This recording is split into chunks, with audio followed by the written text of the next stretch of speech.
Good morning, everyone. Welcome to Cadence IAS YouTube channel. Which of the following constitute the famous Trinity of Carnatic music? ತ್ರಿರತ್ನಗಳು ಯಾರ್ಯಾರು? ಇಲ್ಲಿ ಏನು ಮಾಡಿದ್ದಾರೆ? ಪಂಪ, ಪೊನ್ನ ಮತ್ತು ರನ್ನ ಅಂತ ಕೇಳಿದ್ದಾರೆ. ಆದರೆ ಇವರೇನು ಲಿಟರೇಚರ್ ಸಂಬಂಧಪಟ್ಟಂಥ ವ್ಯಕ್ತಿಗಳು, ಹಲವಾರು ಗ್ರಂಥಗಳನ್ನ ಬರೆದಿದ್ದಾರೆ. ಸೊ ಹಾಗಿದ್ದಾಗ ಎಲಿಮಿನೇಟ್ ಆಯಿತು. ಓಕೆ, ತ್ಯಾಗರಾಜ, ಮುತ್ತುಸ್ವಾಮಿ, ಶ್ಯಾಮಶಾಸ್ತ್ರಿ. ತ್ಯಾಗರಾಜ, ಮುತ್ತುಸ್ವಾಮಿ ಇವರಿಗೇನಂತ ಕರೀತಾರೆ? ಕಾರ್ನಾಟಿಕ್ ಸಂಗೀತದ ತ್ರಿರತ್ನಗಳಂತ ಕರೆಯೋದು. ಸೊ ಆನ್ಸರ್ ಏನಾಯ್ತು ಇಲ್ಲಿ? B. Okay, Pampa, Ponna and Ranna are the 3 gems of ancient Kannada literature. Kannada ಸಾಹಿತ್ಯ ಸಂಬಂಧಪಟ್ಟಂತೆ ಇವರೇನು 3 ಜನ ಏನಾಗಿದ್ದಾರೆ? ತ್ರಿರತ್ನಗಳಂತ ಕರೆಯಲಾಗುತ್ತೆ. ಎಸ್ಪೆಷಲಿ ಇವರಿದ್ದಿದ್ದು ಯಾವ ಟೈಮ್ ಪೀರಿಯಡ್ ಅಂದರೆ 1750 to 1850. ಈ ಒಂದು ಕಾಲಘಟ್ಟದಲ್ಲಿ 3 ಜನ ಏನು ಮಾಡ್ತಾರೆ? ಕಾರ್ನಾಟಿಕ್ ಸಂಗೀತಕ್ಕೆ ಅಪಾರವಾದ ಒಂದು ಕೊಡುಗೆಯನ್ನು ನೀಡ್ತಾ ಬಂದಿದ್ದಾರೆ. 23rd ಏನಿದೆ? In the context of ancient Indian history ಗಂಧಿಕಾಸ್ ರೆಫರ್ಡ್. ಗಂಧಿಕ, ಗಂಧ ಅಂದರೆ ಏನು? ಸ್ಮೆಲ್. ಸೊ ಆಬ್ವಿಯಸ್ಲಿ ಏನು ಬರುತ್ತೆ ಇಲ್ಲಿ? Perfumes. Consider the following statements about the Indian National Army. Azad Hind Fauj ಅಂತ ಸುಭಾಷ್ ಚಂದ್ರ ಬೋಸ್ ಅವರು ಏನು ಸ್ಟಾರ್ಟ್ ಮಾಡ್ತಾರಲ್ಲ ಅದರ ಬಗ್ಗೆ ಪ್ರಶ್ನೆ ಇದೆ. The idea of INA was first conceived by Mohan Singh, officers of the British Indian Army. Second world war ಏನಾಗುತ್ತಲ್ಲ 1942 ಎಂಡ್ ಆಗುತ್ತಲ್ಲ. ಸೊ ಇವರೆಲ್ಲ ಏನು ಪ್ರಿಸನರ್ಸ್ ಆಫ್ ವಾರ್ ಅಂತ ಇರ್ತಾರೆ. ಅದ್ರದ್ದು ಲೀಡರ್ಸ್ ಯಾರಿದ್ರು? ಮೋಹನ್ ಸಿಂಗ್. ಎಲ್ಲರೂ ಏನಂತ ನಾವು ತಿಳ್ಕೊಳ್ತೀವಿ, Indian National Army Azad Hind ಫೌಜ್ನ ಮೊದಲು ಸ್ಥಾಪನೆ ಮಾಡಿದ್ದು ಸುಭಾಷ್ ಚಂದ್ರ ಬೋಸ್ ಅಂತ ತಿಳ್ಕೊಳ್ತೀವಿ. ಅಲ್ಲ, ಅದನ್ನು ಫಸ್ಟ್ ಸ್ಟಾರ್ಟ್ ಮಾಡಿದ್ದಾರು ಮೋಹನ್ ಸಿಂಗ್. ಆಮೇಲೆ ಇವ್ರು ಏನು ಮಾಡ್ತಾರೆ? ಸುಭಾಷ್ ಚಂದ್ರ ಬೋಸ್ಗೆ ಇನ್ವೈಟ್ ಮಾಡ್ತಾರೆ, ಇನ್ಮೇಲಿಂದ ಈ ಒಂದು ಸೈನ್ಯವನ್ನು ನೀವು ಮುನ್ನಡೆಸಿ ಅಂತ ಹೇಳ್ಬಿಟ್ಟು. Okay, INA was headquartered in Calcutta. INA 2 headquarter ಇರುತ್ತೆ. ಒಂದು ಯಾವುದು? ಒಂದು ಸಿಂಗಾಪುರು, ಇನ್ನೊಂದು Rangoon. Present day Myanmar, Burma ಅಂತ ನಾವೇನು ಕರಿತೀವಲ್ಲ, ರಂಗೂನ್ ಮತ್ತು ಸಿಂಗಾಪುರ್. ಇವು 2 ಅವರ ಒಂದು ಕ್ಯಾಪಿಟಲ್, ಹೆಡ್ ಕ್ವಾರ್ಟರ್ಸ್ ಇರುತ್ತೆ. ಪ್ರಧಾನ ಕಚೇರಿಗಳು ಅಂದರೆ ಕಲ್ಕತ್ತಾ ಆಗಿರೋದಿಲ್ಲ. ಈಗ ಕಲ್ಕತ್ತಾದಲ್ಲಿ ಮಾಡ್ಲಿಕ್ಕೆ ಚಾನ್ಸೇ ಇರೋದಿಲ್ಲ. ಈಗ ಪ್ರೆಸಿಡೆನ್ಸ್ ಆಫ್ ವಾರ್ ಎಲ್ಲಿದ್ದರು ಇವರು? ಜಪಾನ್ದಲ್ಲಿ ಬಂಧನೆ ಆಗಿರುತ್ತೆ, ಇವರು ಅಲ್ಲಿರ್ತಾರೆ ಇವರು. ಸೊ ಹಾಗಿದ್ದಾಗ ಸುಭಾಷ್ ಚಂದ್ರ ಬೋಸ್ ಬಂದ ನಂತರ ಏನಾಗುತ್ತೆ? ರಂಗೂನ್ ಮತ್ತು ಸಿಂಗಾಪುರದಲ್ಲಿ ಏನಾಗುತ್ತೆ? ಇದು 2 ಒಂದು ಪ್ರಧಾನ ಕಚೇರಿಗಳನ್ನ ಮಾಡ್ತಾರೆ. ಸೊ ಹಾಗಾಗಿ 1ನೇದು ಕರೆಕ್ಟ್ ಇದೆ, 2ನೇದು ತಪ್ಪು. Consider the following statements about Congress socialist party. ಯಾವಾಗ ಸ್ಥಾಪನೆ ಆಗುತ್ತೆ? 1930. ಕಂಪ್ಲೀಟ್ಲಿ ಸ್ವತಂತ್ರವಾದ ಪಾರ್ಟಿ ಅಲ್ಲ ಇದು. ಕಾಂಗ್ರೆಸ್ದಲ್ಲೇ ಏನು ಇಂಡಿಯನ್ ನ್ಯಾಷನಲ್ ಕಾಂಗ್ರೆಸ್ ಅಂತ ಏನಿತ್ತಲ್ಲ ಅದರಲ್ಲಿ INCದಲ್ಲೇ ಒಂದು ಭಾಗವಾಗಿ ಕೆಲಸ ಮಾಡ್ತಾ ಇರುತ್ತೆ. It was founded by the efforts of the Jayaprakash Narayan, Minoo Masani and others. ಅಂದರೆ ಕಾಂಗ್ರೆಸ್ದಲ್ಲಿ ಏನು ಅವ್ರ ಕ್ರಮಗಳನ್ನ ತಗೊಳ್ತಾ ಇದ್ರು, ಜಯಪ್ರಕಾಶ್ ನಾರಾಯಣ್ ಇರ್ಬೋದು, ಮತ್ತು ಅವರ ಒಂದು ಬೆಂಬಲಿಗರಿಗೆ ಏನಾಗಿತ್ತು? ಸ್ವಲ್ಪ ಅಸಮಾಧಾನ ಇರುತ್ತೆ. ಸೊ ಅದಕ್ಕೆ ಅವ್ರು ಏನು ಮಾಡ್ತಾರೆ?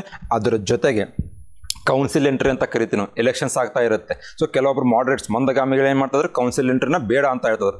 ಸೊ ಇವ್ರು ಏನು ಮಾಡ್ತಾರೆ? ಕೌನ್ಸಿಲ್ ಎಂಟ್ರಿ ಬೇಕಂತ ಹೇಳ್ತಾರೆ. ಅದಕ್ಕೆ 1934ದಲ್ಲಿ ಏನು ಮಾಡ್ತಾರೆ? ಜಯಪ್ರಕಾಶ್ ನಾರಾಯಣ್ ತಮ್ಮ ಬೆಂಬಲಿಂದ ಏನಾಯ್ತು ಇವಾಗ ಈ ಒಂದು ಪಾರ್ಟಿನ ಎಸ್ಟಾಬ್ಲಿಷ್ ಮಾಡ್ತಾರೆ.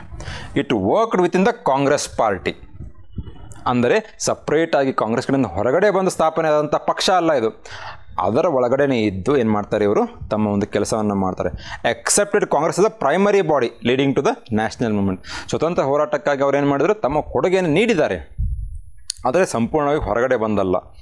ಸೊ 2 ಸ್ಟೇಟ್ಮೆಂಟ್ ಏನಿದೆ ಇಲ್ಲಿ ಸರಿಯಾಗಿದೆ. Consider the following statements about the Cripps mission proposals. 1941ದಲ್ಲಿ ಏನಾಗುತ್ತೆ? ಕ್ರಿಪ್ಸ್ ಮಿಷನ್ ಏನಾಗುತ್ತೆ? ಭಾರತಕ್ಕೆ ಬರುತ್ತೆ. ಹೌದಾ? ಏನಕ್ಕೆ ಕ್ರಿಪ್ಸ್ ಮಿಷನ್ ಭಾರತಕ್ಕೆ ಏನಕ್ಕೆ ಬರುತ್ತೆ? ಯಾಕಂದರೆ 1942ದಲ್ಲಿ ವರ್ಲ್ಡ್ ವಾರ್ ಸ್ಟಾರ್ಟ್ ಆಗಿತ್ತು. ಹೌದಾ? ಬ್ರಿಟಿಷ್, USA, USSR ಇವರೆಲ್ಲ ಒಂದು ಕಡೆ, ಜಪಾನು, ಜರ್ಮನಿ ಇವರೆಲ್ಲ ಒಂದು ಕಡೆ ಇರ್ತಾರೆ. ಜಪಾನ್ ಏನಾಗುತ್ತೆ? ಬ್ರಿಟಿಷರ್ಸ್ ಸೋಲುವಂಥ ಪೊಸಿಷನಲ್ಲಿ ಇರ್ತಾರೆ. ಜಪಾನ್ದವ್ರು ಏನು ಮಾಡಿದ್ರು? They knocked the doors of the India. Already north eastern part Burma, ರಂಗೂನ್ವರೆಗೂ ಬಂದಿದ್ದರು. ಸೊ ಅದಕ್ಕೆ ಏನಾಗುತ್ತೆ ಇವಾಗ? ಬ್ರಿಟಿಷರು ಭಾರತೀಯರ ಒಂದು ಪಾಲ್ಗೊಳ್ಳುವಿಕೆ. ಯಾಕಂದರೆ ಭಾರತೀಯರ ಒಂದು ಪರ್ಮಿಷನ್ ಕೇಳ್ದೇ, ಅವರ ಅನುಮತಿ ಕೇಳ್ದೇ ಬ್ರಿಟಿಷರ್ಸ್ ಏನು ಮಾಡಿದ್ರು? ಇಂಡಿಯಾನು ವರ್ಲ್ಡ್ ವಾರ್ 2ದು ಪಾರ್ಟ್ ಅಂತ ಹೇಳಿಬಿಟ್ಟಿರ್ತಾರೆ. ಸೊ ಇದರ ವಿರುದ್ಧವಾಗಿ ಯಾವುದೇ ಒಬ್ಬ ಲೀಡರ್ಸ್ ಎಲ್ಲ ಏನು ಹೇಳ್ತಾರೆ? ನೀವು ಯಾವುದೇ ಕಾರಣಕ್ಕೂ ಇಂಡಿಯಾದವರು ಬ್ರಿಟಿಷರ್ಸ್ಗೆ ಸಪೋರ್ಟ್ ಮಾಡೋ ಹಾಗಿಲ್ಲ ಅಂತ ಹೇಳ್ತಾರೆ. ಸೊ ಅದಕ್ಕೇನು ಮಾಡುತ್ತೆ ಇವಾಗ ಇಂಡಿಯಾದ ಹೆಲ್ಪ್ ತಗೊಳ್ಳಿಕ್ಕೆ ಬ್ರಿಟಿಷ್ ಸರ್ಕಾರ ಏನು ಮಾಡುತ್ತೆ ಇವಾಗ ಈ ಒಂದು ಆಯೋಗವನ್ನು ಭಾರತಕ್ಕೆ ಕಳಿಸ್ತಾರೆ. So it out rightly rejected the demand for the separate Pakistan put forward by the Muslim. So ಅವ್ರು ಏನು ಮಾಡಿರ್ತಾರೆ ಕೆಲವೊಂದು ಶಿಫಾರಸುಗಳನ್ನು ತೊಗೊಂಬರ್ತಾರೆ. ಇವಾಗ ಹೇಗಾದರೂ ಮಾಡಿ ಭಾರತೀಯರನ್ನು ಏನು ಮಾಡಬೇಕು, ಒಪ್ಪಿಸ್ಬೇಕು. So the main aim of the Cripps mission was to make Indians that they will participate in the or they will support the Britishers in the second world. ಒಪ್ಪಿಸ್ಬೇಕಾಗಿರುತ್ತೆ, ಪರ್ಮಿಷನ್ ತೊಗೊಳ್ಬೇಕಾಗಿರುತ್ತೆ. ಸೊ ಹಾಗಾಗಿ ಅವ್ರು ಏನು ಮಾಡ್ತಾರೆ, ಕೆಲವೊಂದು ಶಿಫಾರಸುಗಳನ್ನು ತೊಗೊಂಡು ಬರ್ತಾರೆ. ಫಸ್ಟ್ ಏನಿತ್ತು, ಪಾಕಿಸ್ತಾನ ಆಲ್ರೆಡಿ ಇವಾಗ ಮೊಹಮ್ಮದ್ ಅಲಿ ಜಿನ್ನಾ ಇರ್ಬೋದು, ಸೊ ಬೇರೆ ಆಲ್ ಇಂಡಿಯಾ ಮುಸ್ಲಿಂ ಲೀಗ್ ಇರ್ಬೋದು, ಅವ್ರು ಏನು ಮಾಡಿದ್ರೆ ಸಪ್ರೇಟ್ ನೇಷನ್ ಬೇಕು ನಮಗೆ ಪಾಕಿಸ್ತಾನ ಅಂತ ಆಲ್ರೆಡಿ ಡಿಮಾಂಡ್ ಇಟ್ಟಿರ್ತಾರೆ. It out rightly rejected the demand. Out rightly reject ಮಾಡೋದಿಲ್ಲ, ಆದರೆ ಏನು ಮಾಡ್ತಾರೆ, ನಾವು ಅಡ್ಡಗೋಡೆ ಮೇಲೆ ದೀಪ ಇಡೋದಂತ ಆ ಥರ ಹೇಳಿರ್ತಾರೆ. But they did not out rightly rejected. So ಹಾಗಾಗಿ ಇದು ಏನಾಯಿತು, it propose that constitution making body after the second world war would be set up. ಸಂವಿಧಾನವನ್ನು ರಚನೆ ಮಾಡ್ಲಿಕ್ಕೆ ನಾವೇನು ಮಾಡ್ತೀವಿ, ಒಂದು ಸಮಿತಿಯನ್ನು ನೇಮಕ ಮಾಡ್ತೀವಿ. ಹಾಗಂದರೆ ನಾವು ನಿಮಗೇನು ಮಾಡ್ತಾ ಇದ್ದೀವಿ, ಡೊಮಿನಿಯನ್ ಸ್ಟೇಟಸ್ ಕೊಡ್ತೀವಿ ಅಂತ ಹೇಳ್ತಾರೆ ಹೊರತು ಕಂಪ್ಲೀಟ್ ಇಂಡಿಪೆಂಡೆನ್ಸ್ ಕೊಡ್ತೀವಿ ಅಂತ ಹೇಳೋದಿಲ್ಲ ಅವರು. ಡೊಮಿನಿಯನ್ ಸ್ಟೇಟಸ್ ಅಂದರೆ ಏನು, ನಾವಿಲ್ಲೇ ಇರ್ತೀವಿ, ಆದರೆ ಆಡಳಿತ ಏನಿರುತ್ತೆ ಭಾರತೀಯರ ಒಂದು ಕೈಯಲ್ಲಿರುತ್ತೆ, ಅದು ಡೊಮಿನಿಯನ್ ಸ್ಟೇಟಸ್.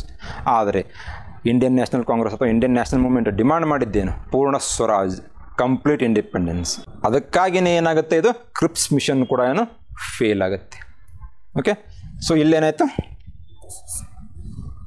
2 ಓನ್ಲಿ. ಓಕೆ.